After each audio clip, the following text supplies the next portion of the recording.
So this week we flew down to Austin, did some awesome stuff, jumped on a couple podcasts, did one of my own podcasts, Beat the Heat with Matt Johnson. We had some workshops. I spoke on a panel. I got to speak with Greg from Bloom, founder of Throne, some awesome founders building some amazing things. So you'll see a behind the scenes look at the life of a founder.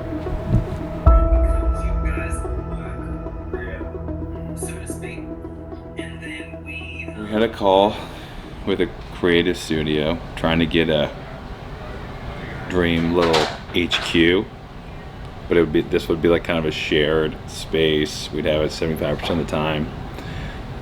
So I don't feel like that's the best setup for us. I think we need a full-time space. What's your take on working in person versus being remote? I love working in person. I just think you communicate way more effectively. I feel like there's more motion, it's more exciting. I don't think you have to do it all the time, but I think it's important to have it consistent. And I feel like that would be good. Because we don't get all together all the time, but when we do, it's energizing. Yeah. And there's certain things I think we'll start meeting about that become more important that right now it's like everyone's kind of in their silos, but I think it'll be less and less of that. Streaming? Yeah, like streaming. It does give like streamer vibes for sure. So chat. Sup chat, we're here in Austin. Todd loves sharing Airbnbs with me. Why does Todd love sharing Airbnbs with you? You'll find out.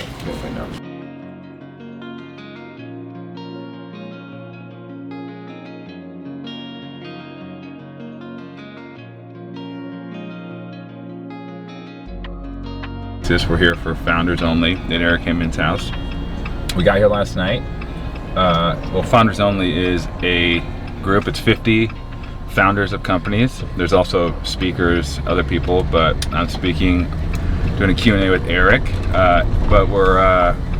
It's a really cool group of people. We're staying with Pete from Sisu. We're doing a podcast this morning. So we ran this morning. We're on the way to do his podcast. And then we're gonna go work out we're gonna shoot a couple things with Michael Smoke, and then we are going to work out and then head to Founders Only this evening. So packed day. Good day though.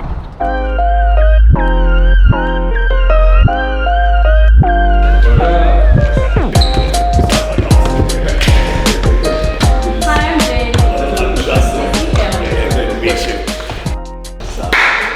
What product do you want to promote the most? I mean, the nasal strips are like the one that's like. That's the big one. Okay. But you guys have mouth tape now? Oh yeah. Okay. That's kind of how we really took off. It's like bioresponsive. Yeah. It's called Celliant, and it reflects body heat as infrared imaging. Yeah. So there's actually good data on like soft tissue blood flow, reduce soreness, and so it's not powered. It's just a weighted blanket. Amazing. Thank you, brother.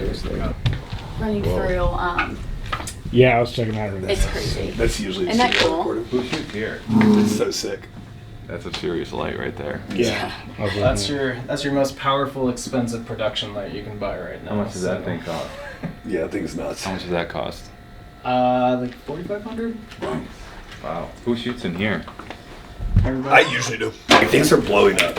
Dude, we went over 8K subs in 3 months this morning. 3.5 million views this morning. What do you think changed the biggest from like the prior one? Man, it's a good question. I do think we already had such a rabid fan base with Grow or Die. People were viscerally angry when I got pulled off. Yeah. And I wasn't even allowed back on YouTube for 2 years. No, we would start a new YouTube channel, we'd start posting it, and it was banned. Smoke would be so funny on Theo's podcast.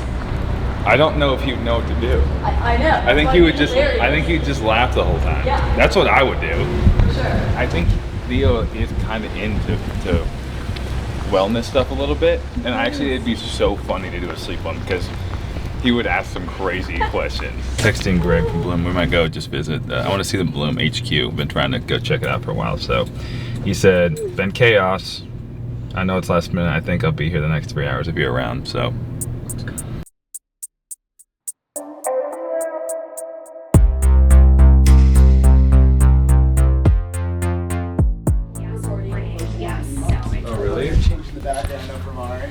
And then, this is soundproofed out. This is sweet. But we're super stoked about this room. These are the same. Oh, this is copy and paste. Yeah, I was gonna say. So we have 3 studios that you can use and you have no idea. I feel like I remember those shares. These are identical. Like what's on the like shelves. everything. All right. Yeah. That's crucial. How often are you here? Like when I'm in Austin, I come every day. But like lately, we've been traveling a lot. How was Expo West? So a lot of years at Expo West, there's not a ton of real retail leadership there, and this year there was, which was really nice to see. Oh, that's cool. So yeah, all the main retailers, including Amazon, TikTok It feels Shop, like the velocity for brands now is so quick. dude, I just mean, like, you guys, but you had like a longer, Yeah. but then it just went. we used to be like what maximum velocity was.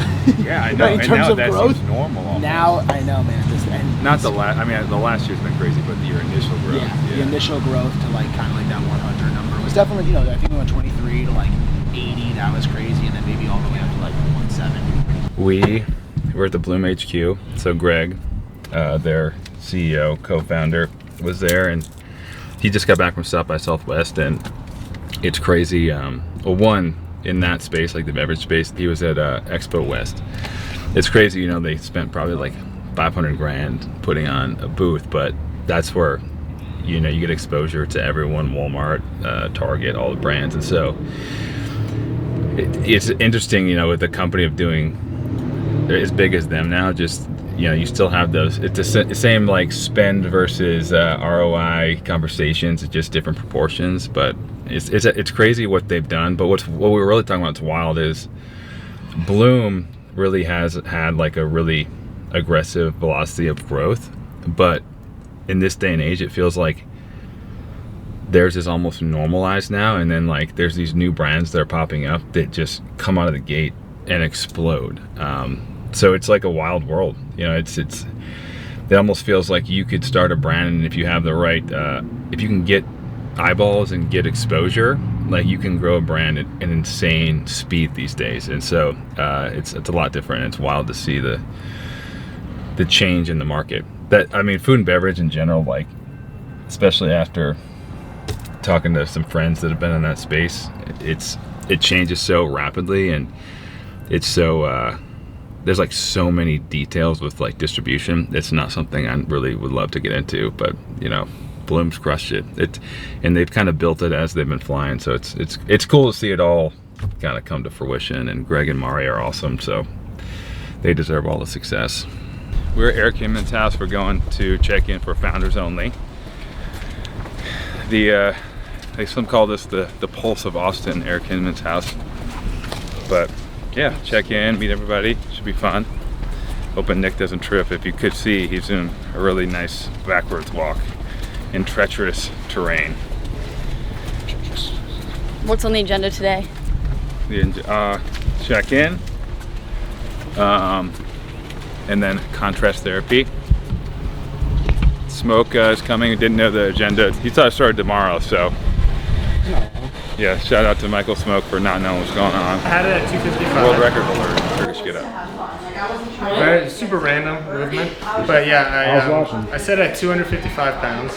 A Turkish guy was like, "This is my country's pride. Which I appreciate. Not gonna let this I down." appreciate that. Yeah, he was really driven towards it, because I took his record was How big is 200. It's hard to tell. I think he's like maybe my size, like. Because you're also not like massive. He's not like 6'5", 300 pounds. Yeah, it's not like Thor. No. But yeah, so he did 257, and then 2 weeks ago I wanted to really do 270, and I watched it. couldn't get it. 2.5 hours trying to lift this weight in front of people. It was like its own good challenge, like mentally and How emotionally. certain were you going into it? Like when you were like, I think 9 out of 10 times I would have hit it. And it was just my one day that I just was like didn't have I feel it. like stuff like that. Todd.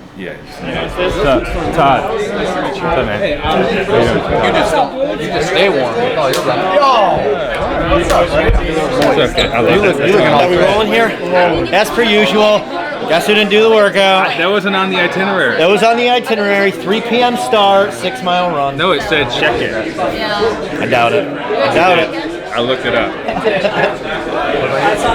Does it say check in? It just says afternoon, arrive at Muscle Mansion. All right. Evening, We'll give them a pass. Yeah, so founders only. We're at the Austin house right now, and we got about 45 entrepreneurs, creators, investors who've come into town for this to work out, to hit some contrast therapy, chat about biz, We got people like the Buttery Bros speaking about content creation, building their business. We have a little speaker series. Greg from Bloom, Todd from Dream, Second Wind Nasal Strips, who you guys know. We have Pete from Sisu Sauna, who we love dearly, speaking. Mike is doing his workshop, Mike Idala, who just broke the Turkish get-up world record, 261 pounds. Put a clip of that in here in this video because it's real impressive. He's going to be talking about living life on the offense. Started doing these about 3 years ago, and it's just an extension of what I've been doing in our backyards for the last 3 years. Curating it with amazing people, the sum being greater than the parts, putting them in environments where their endorphins are racing and everybody can just organically connect with each other, and everybody walks away with friendships, business relationships, learnings, and everybody raises each other's ceiling. So stoked to have everybody here. It's going to be a fun weekend. Getting together for Mike's workshop. Again, thank you everyone for coming. This is so fucking awesome. This is why this house is here, for shit like this. Getting awesome people together. Everyone's gonna learn from each other. Everybody's gonna raise each other's ceiling. And honestly, this is where it started. It started with the sauna and the cold, having people come over to our home in Colorado every night to do contrast therapy. And I recognized that the conversations I was having were some of the best I've had in my life. The people I was meeting, some of the best in my life. And it just became this incredible opportunity magnet to attract amazing people into my life.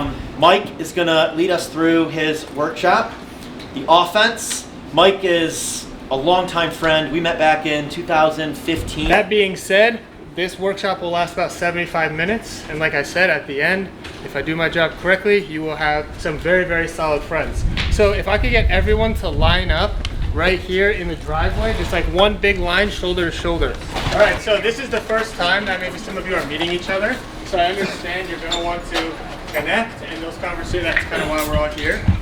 I'm bringing through a guided connection exercise, and so you're gonna be in a group of 4 people.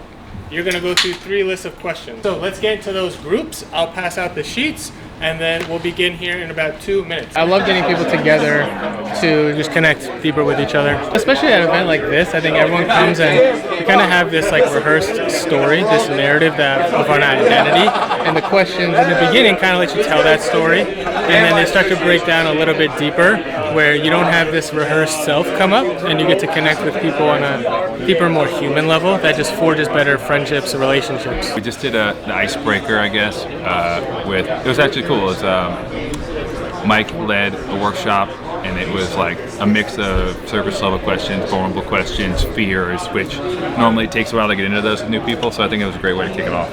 Yeah, I feel like, especially with this group of people, one of the best things about it was that nobody had any guard up. It was just immediately right into the questions, and it was great. And the one question that really got me was like, what was the happiest moment of your childhood? What was yours? I said when I beat my dad in basketball one-on-one for the first time when I was 13 years old. I remember bleeding in that game and then crying at the end because it was such an accomplishment. It's just a try. Here, cheers. Can I really put this back? I'd like to cheers you guys as well. Yeah, cheers, buddy. Me cheers. Ty Morris, one of the best guys. I feel like it's as simple as second wind makes me breathe better. So yeah, if I'm shooting or going on a run and they're around, we're wearing them. Good question. I like the space too, because I feel like there were some like introductions, like kind of throughout. Hold on 1 second. Thanks, like a new life. New life. Morning. How are you? I'm great. Last night we were at Eric's, and we had dinner, did some icebreakers, it was great. Came back, vibes are good. We're going to do a little trail run, but we couldn't find the key for a second, so we're a little behind, but I think we'll make it in time.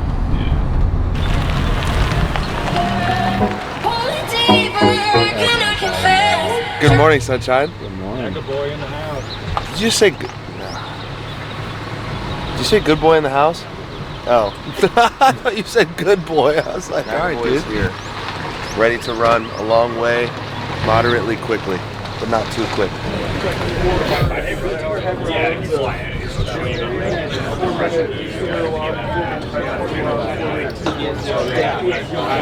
Boom. Let's go.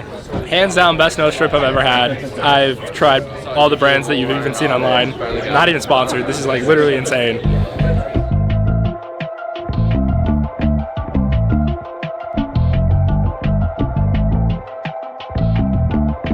So we're gonna go around in a big quasi circle here. You're gonna say where you're from, what you do, where you need help, and how you can help. I want to say that was really interesting that I learned. Eric and I worked on this AI tool of connecting founders, investors, entrepreneurs. And I've been to every single Founders Only, and we've done this exercise before. And one thing that I learned in this process, when everybody's filling out where they need help in a text box online, they are a lot more honest and vulnerable, and we've been actually able to help them. And connecting people with investors, connecting people with influencers. I was telling Tony, like, people need your services. And when people are filling out these questionnaires online, they're actually saying their real ask. And the reality is, like, having an ego here is not helpful to the growth of your business. Where I need help, I've actually stated this at multiple Founders Onlys. It's in systems, structure, automation. I replicate a lot of the things I do. Luckily, I found Amish Wyatt. Wyatt has been incredible at helping me put systems in place. And just like, I don't really want to run my business anymore. I want Wyatt to run all of my stuff. And, you know, he's on board. He's helping me run everything now, creating systems. So super grateful for that. So guys, my name is Todd Anderson from Nashville. I'm one of the founders of Dream Recovery. I guess something I would love to chat about with people is getting into a big box store. Like, when is the right time? You know, manufacturing for us has been like trying to ramp up is always a challenge, trying to make enough product. So that, and then also TikTok shop, like getting really aggressive on there. We haven't branched into that. And then, so superpower, I would say, you know, being a founder, I've also worked with a lot of brands on the partner side. And so kind of having both perspectives, and we've made mistakes and also helped a lot of brands launch new products. So, you know, I've helped a lot of companies just kind of like see both sides of the spectrum from that perspective. And we've been really efficient with spend and really gritty. And so, you know, I think I could help with that. Also, love connecting people. You know, hopefully can help in some way, and happy to do that. And also love doing this. So if you're ever in Nashville, come hang, come sauna, come cold plunge. I think many know you now as the Buttery Bros. What was the evolution from CrossFit HQ to starting your own brand? I'll kind of lead this one. So in 2010 or 2009, I started working as a contractor for CrossFit. Went there, became a full-time employee. Our job was to create a pilot to get us onto national television as a sport. Created that. We got on ESPN, and we were directing post-produced TV shows for like what the sport of CrossFit was going to be on national television, and I needed some talented people. So I had met Marsden, and I convinced him to move down to Santa Cruz and work with me there, and we were looking for some talented motion graphics people. One of the lessons I learned was know what you know what you don't know, and I don't know how to do After Effects and create graphics on screen. I know how to storytell. So I put out the bat signal, and we found Julian. And flash forward years later, now we get to do this full time. How we went from working for CrossFit to doing this was, I got bored of doing live TV and TV production, and I've always been much more of a filmmaker, storyteller. And so after doing 2 years of television stuff with them, I pitched the idea of doing documentaries. We produced 4 documentaries for CrossFit that were the #1 selling movies on iTunes. They were the #1 selling documentaries on the all-time charts for iTunes. And after 9 years of working for them, I was told, hey, your movies were so well produced, so well received, that they've grown the company too fast in the direction we didn't want it to go. So as a result, we're pivoting very heavily. Thanks for your service, we're letting you go. So we were promptly let go in the fall of 2018, but Marsden and I saw that there was a huge opportunity to storytell in that space through YouTube. And so 3 months later, on January 1st in 2019, we launched our YouTube channel and have been doing that since.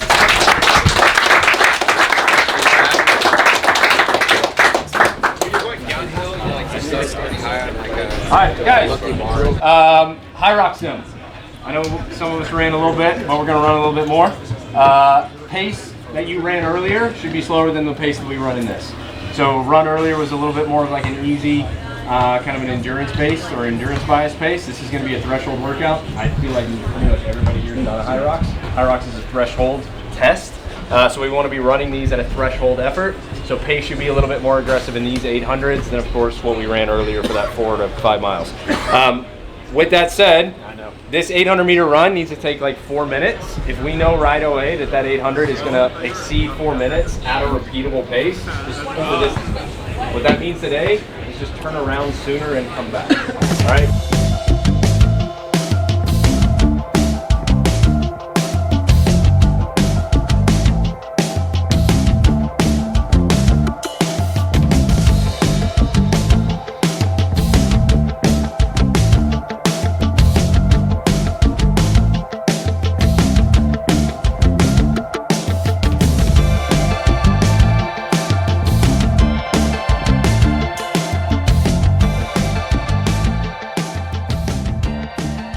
Workout was eight 800 meter runs, stages in between, and it turned into bench pressing.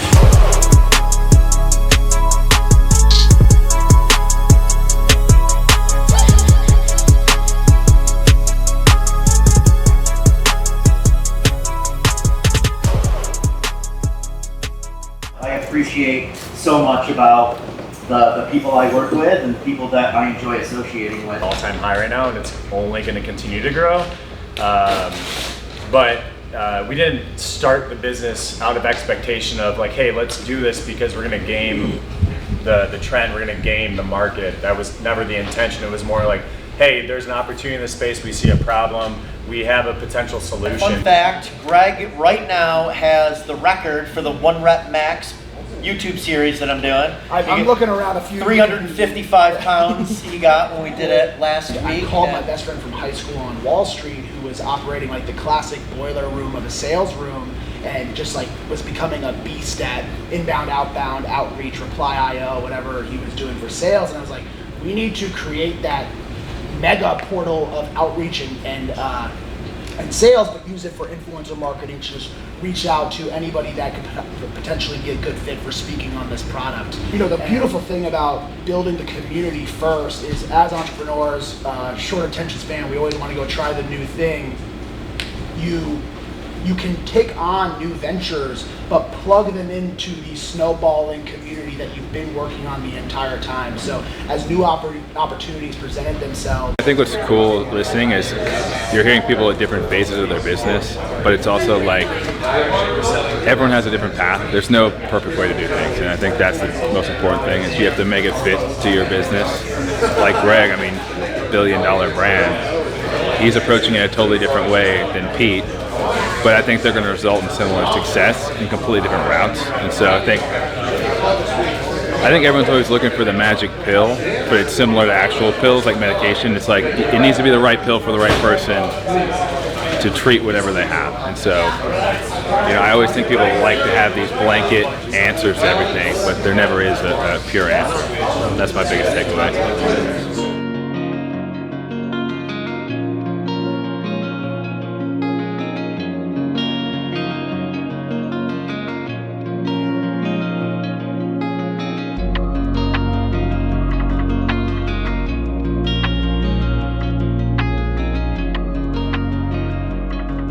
I can't, I will. You literally get in, you call out your people, then you get out. You can't be the only person. I can't. I can't. I'm telling you, I can't. I can't. Just get hot. I can't. I can't get hot again. Just go right in. You're tough like that, bro. I'm not, dude. I'm a sissy, bro. I am. What are you the biggest sissy in? Ooh. Because I feel like everyone, when they get out of their norms, they kind of like, probably sounds like cold might be the thing. Yeah, I don't.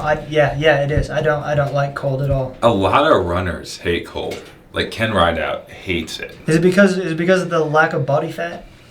Probably. What time is it? I didn't beat it. It took me 26 minutes, but I'm gonna call you out, and I think that you have to do it. Okay. Yeah, I'm done. You just sit in the sauna, and it's, bro, the first like 15 minutes, cake. You did beat Michael Chandler though. I did. I beat. I'm not a long sauna guy. Dude, Michael Chandler lasted 26 minutes. I lasted 26 minutes and 40 seconds. All right, I got 26:45. There we go. You Dude, can I make love it that. there. All right, here we go. All right. All right. Matt Johnson, who do you want to see try and beat the Heat? I want to see Kyle Forgard, Nick Foles, or Jelly Roll. You're up. Beat the Heat with Todd Anderson. Let's go. Just finished with Matt. He did well. He didn't make it though, but some with the ultra, the runners, like not many of them do well. I also don't think his goal wasn't to make it. He got the Michael Chandler in his head, and then that's all he was set on. He's a very goal-oriented guy. We're gonna meet up with Michael Smoke, film a couple dream recovery things, and I don't know. The world is our oyster after that. So whatever we want to do. Were you skeptical? Yeah, frankly. I had dabbled in the Breathe Right strips, but they felt so heavy duty. And then when I saw the second wind, I went, that looks a bit too dainty, like it couldn't do the job.